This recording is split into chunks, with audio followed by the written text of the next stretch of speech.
Good morning everyone. जय श्री राम, जय हनुमान, राधे राधे।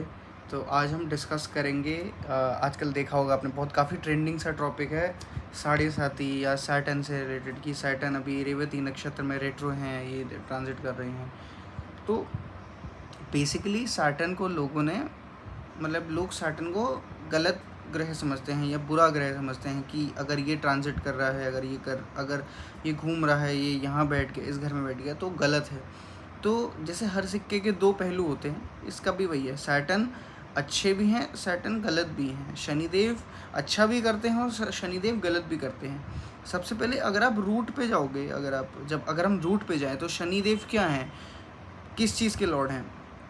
अगर आप अच्छे से देखोगे तो शनिदेव क्या है कि, मतलब उसको अगर आप एक्सप्लेन करो तो कि मतलब वो आपके वो कार्मिक लॉर्ड हैं आपके, मतलब कर्म भाव के लॉर्ड बनते हैं शनिदेव आपके।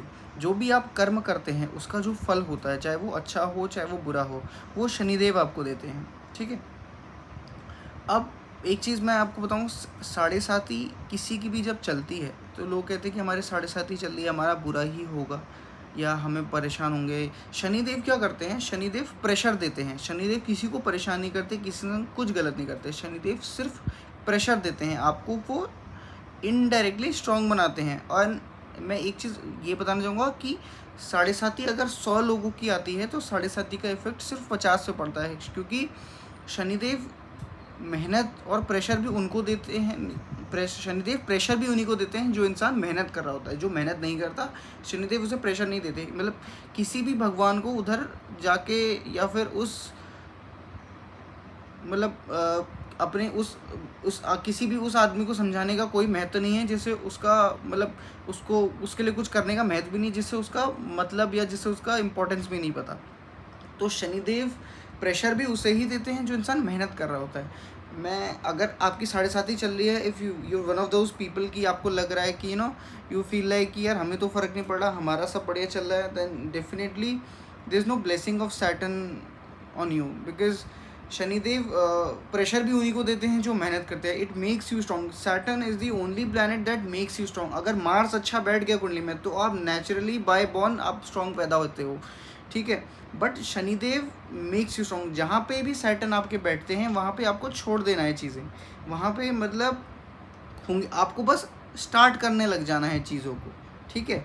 जैसे थर्ड में बैठते हैं अगर सैटर्न, तो आपको मतलब आप आप ना खुद ही कॉन्फिडेंट होने का ट्राई करो। मतलब कि आप खुद ही, जैसे पब्लिक स्पीकिंग हुई, आप उधर जाके खुद बोलो, खुद ही आप शॉर्ट ट्रैवलिंग को वो करो। आप बैठे बैठे आप ना लेजीनेस दिखाओगे या आप वो क्या कहते हैं, प्रोक्रेस्टिनेशन करोगे ऐसी जगह पे। तो सैटर्न की मैं आपको बहुत अच्छी सी कहानी बताना चाहूँगा। लोग अभी जो साढ़े साती का फेज़ होता है, इट्स ऑलमोस्ट वो 7.5 साल का होता है, तभी उसे साढ़े साती कहते हैं। तो शनिश्चराय, इसको ना बहुत स्लो मूविंग प्लानट है, इसको शनिश्चराय इसलिए कहते हैं। अब जो धीरे चलते हैं शनिदेव, ये जो स्लो मूविंग फेज होता है, ये इसके पीछे की स्टोरी क्या है कि शनिदेव इतने धीरे क्यों चलते हैं। इसकी एक बहुत इंटरेस्टिंग स्टोरी है कि मैं आपको बताऊंगा कि मतलब जब मेघनाथ, जैसे हम इंद्रजीत भी बोलते हैं, रावण के जो पुत्र हैं, जब वो पैदा होने वाले थे तो रावण ने क्या किया, सभी नवग्रह को तब उन्होंने देखा, तब उन्होंने ग्रहों की पोजीशन देखी। जब भी कोई पैदा होता है तो ग्रहों की पोजीशन के बेसिस पे आपकी लग्न कुंडली बनती है। तो उन्होंने जब उस समय ट्रांजिट देख रहे थे तो उन्होंने देखा कि उस समय सारे ग्रह अपनी सही जगह पे नहीं थे। तो रावण ने क्या किया, सभी नवग्रहों को बुलाया और उनको बंदी बनाया।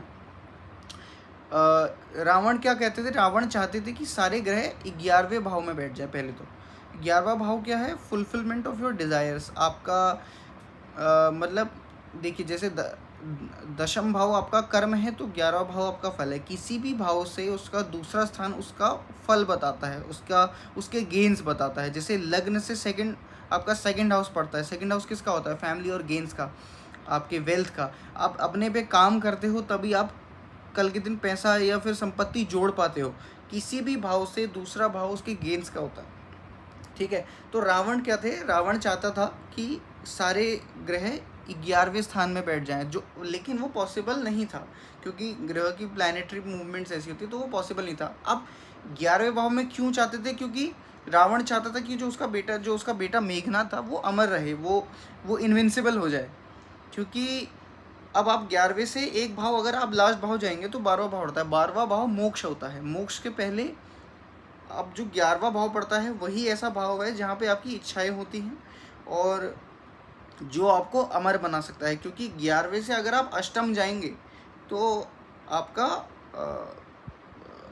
12 1 2 3 4 5 6 7 सप्तम पड़े, तो ये आपका सोशल लाइफ का पड़ेगा। ऐसा होता है ना, 11वां भाव इतना इंपॉर्टेंस क्यों होता है लाइफ में, क्योंकि किसी भी भाव से आप फोर्थ जाएंगे ना तो आप देखेंगे कि उसका सोशल इम्पैक्ट क्या है। अष्टम से अगर आप सोशल के लिए कुछ मतलब 11वें में अगर आप सोशल लाइफ के लिए कुछ करेंगे तो अष्टम में आपको दिखेगा कि उसके फुटप्रिंट से उसके इम्प्रिंट्स रह गए हैं लाइफ में, आपके जाने के बाद भी रह गए। तो 11वां भाव क्या होता है, अब 12वें में आता है मोक्ष, 11वें में आता है अमरता। एक डिज़ायर होती है, एक फुलफिलमेंट, एक इन्विंसिबिलिटी, एक डिज़ायर होती है जो कि फुलफिल हो सकती है। अब ये चीज़ पॉसिबल नहीं थी, तो रावण ने सभी ग्रह को जैसे सूर्य लग्न में डाले, तो उन्होंने ये सब किया। अब हुआ क्या कि इसी बीच जब उन्होंने सारे ग्रह अपनी जगह बैठाए, शनि को सप्तम बैठाया, तो शनिदेव ने अपनी पोजीशन चेंज कर ली। वो भी चाहते थे, वो सॉरी शनि को उन्होंने जब 11 में बैठाया तो शनि ने अपनी पोजीशन चेंज करके वो मीन राशि या पाइसिस राशि में चले गए। रावण को ये बात बहुत चुभी। अब शनिदेव 12वीं राशि में, मोक्ष की राशि में, या फिर 12वीं को आप समझो व्यय भाव भी कहते हैं, तो व्यय भाव में आके बैठ गए, वो मीन राशि में आके बैठ गए थे। तो शनिदेव नहीं, रावण को ये बात बहुत बुरी लगी, तो उन्होंने शनिदेव के पैर पे प्रहार किया, ठीक है, जिसकी वजह से शनिदेव थोड़ा सा धीरे चलते हैं, थोड़ा सा आप कह सकते हो ना, थोड़ा सा उनके पैर में जो चोट लगी उसकी वजह से वो उनका जो मूवमेंट है वो धीरे हो गया। इसलिए लोग कहते हैं कि सैटर्न बड़ा ग्रह है, उसको टाइम लगता है, ऐसा नहीं है। सैटर्न के स्लो मूवमेंट की स्टोरी ये थी। तो रावण ने उनके पैर पर प्रहार किया, उस वजह से सैटर्न का जो मूवमेंट है वो स्लो हो गया, ठीक है। अब शनि क्या है कि कार्मिक लॉर्ड है, तो शनि नहीं चाहते थे कि मेघनाथ की कुंडली उनके हिसाब से बने, या फिर मतलब जैसे वो हम कहते हैं ना, वो कार्मिक लॉर्ड है, आपके कर्म के बेसिस पे आपको फल देते हैं, आपके कर्म का आपको क्या कहते हैं, आपका एनालिसिस बाद में आपके सामने रखते हैं। तो रावण तो शनिदेव कभी नहीं चाहते कि किसी का मतलब वो ये पार्शियलिटी वगैरह ये हो, या रावण कितना ही सुप्रीम हो। तो इसी वजह से शनि देव और रावण का युद्ध भी हुआ था इसी। तो अगर किसी को शनिदेव और रावण की युद्ध के बीच का स्टोरी पता है तो ये था कि जब इंद्रजीत की कुंडली बनानी, रावण को इंद्रजीत की कुंडली बनानी थी, तो उन्होंने ट्रांजिट्स देखे, तो उन्होंने सारे ग्रह को अपने बेसिस पे लगाया, जैसे चंद्रमा को सेकंड भाव में वैसे। तो शनिदेव ने उसी बीच अपना, क्योंकि शनिदेव कार्मिक लॉर्ड हैं, वो किसी के उस पर नहीं चलेंगे, वो अपने पे चलेंगे। उनको कर्मा देना है सबके, उसका मतलब उनको सबका फल देना है उनके कर्म का। गलत किया तो गलत मिलेगा, सही किया तो सही मिलेगा। इसलिए सैटर्न बहुत स्लो मूविंग है, तो इसलिए 7.5 का जो, या 7.5 का जो, इसलिए 7.5 में भी शनि एक राशि में 2.5 साल तक रहते हैं, फिर अगली राशि में ट्रांजिट करते हैं, ठीक है। अब इस बीच 7.5 का बहुत वो चल रहा है। मैं आपको ये बता रहा था कि 7.5 is also one of the greatest phase in your life and also one of the worst phase in your life. इस जैसे वही है ना, हर सिक्के के दो पहलू हैं। तो ये जो फेज आता है 7.5 का, it gives you the pressure to build that confidence, to build that you know, क्या बोलेंगे उसे, मतलब आपको ना, आपके करेज को वो इमॉर्टल कर देगा। आपके जो आपका गिविंग अप का नेचर होता है ना, it makes you tenacious. Shani जो 7.5 का फेज़ आता है, किसी भी अगर आपके फ्रेंड वगैरह किसी का भी 7.5 का फेज़ आएगा, whatever the topic they are working on, whatever the field they are working on, let suppose किसी को जॉब ढूंढनी थी and if he is looking for a job, उसकी 7.5 उसी समय लग गई, सैटर्न का ट्रांजिट 6th में हो गया, सैटर्न का ट्रांजिट 10th में हो गया, तो आप देखोगे ऐसे को ना, ऐसों को जॉब मिलने में बहुत डिले लग जाएगा, जॉब मिलने में बहुत टाइम लगेगा। अगर मिलेगा, they won't be stable in a particular job, because वो चेंज होते रहेगा, वो प्रोफेशन ही चेंज होते रहेगा। तो कभी आज समझ लो, जैसे कभी कस्टमर सपोर्ट में चले गए, कभी मार्केटिंग में चले गए, कभी डेटा एनालिटिक्स में चले गए, तो ये ना चेंज कर देगा। तो इट मेक्स यू टेनेशियस। अब आप ऐसे से ना, अब ऐसा इंसान 50 इंटरव्यू दे के बैठा होगा, अब आप उसको 55वें इंटरव्यू में बैठाओगे ना, तो उसे फ़र्क नहीं पड़ेगा और उसके मन में ये नहीं आएगा कि यार मैं हार गया तो मैं क्या करूँगा, because it has given you that this hard working nature, जहाँ पे आप सोचते ही नहीं हो अब इस बारे में कि यार मैं हार गया तो नहीं होगा, तो you do it, you give your try and you try and try. और ये जो फेज़ है इसका जो रिज़ल्ट है वो आपको आने वाले 8-10 साल बाद पता लगता है कि यहाँ पे जो आपने मेहनत करी, यहाँ पे जो आपने समय व्यतीत किया, कुछ सीखा, ये प्रेशर ने आपको कितना बोल्ड बनाया या कितना स्ट्रांग बनाया, ये आपको 8-10 साल बाद पता लगता है कि हाँ यार। एंड मैं आपको एक चीज़ बताता हूँ, जब 7:30 आती है, it gives you the delay and it teaches you everything, it teaches you the hard work वाला पार्ट। बट आफ्टर दिस 7:30 जब आपने जो मेहनत करी होती है उसके बेसिस में what ever the result you get immense results after, if you work so hard you get immense results and उस रिज़ल्ट को इन्जॉय करने का, उस रिज़ल्ट के सुख को भोगने का जो भाव होता है वो सुख आप तभी भोग पाते हो जब आपने मेहनत करी होती है। देखिए अब दो केसेस लेंगे, एक दो फैमिलीज़ हैं, एक के फादर बहुत अमीर हैं, एक के फादर मिडिल क्लास हैं। अब जो अमीर घर से बेटा आया है उसको घर से, उसको कॉलेज जाने के लिए उसको 50 लाख की गाड़ी भी दे दी, उसको अब उसको 2 लाख का फ़ोन भी दे दिया, सब दे दिया।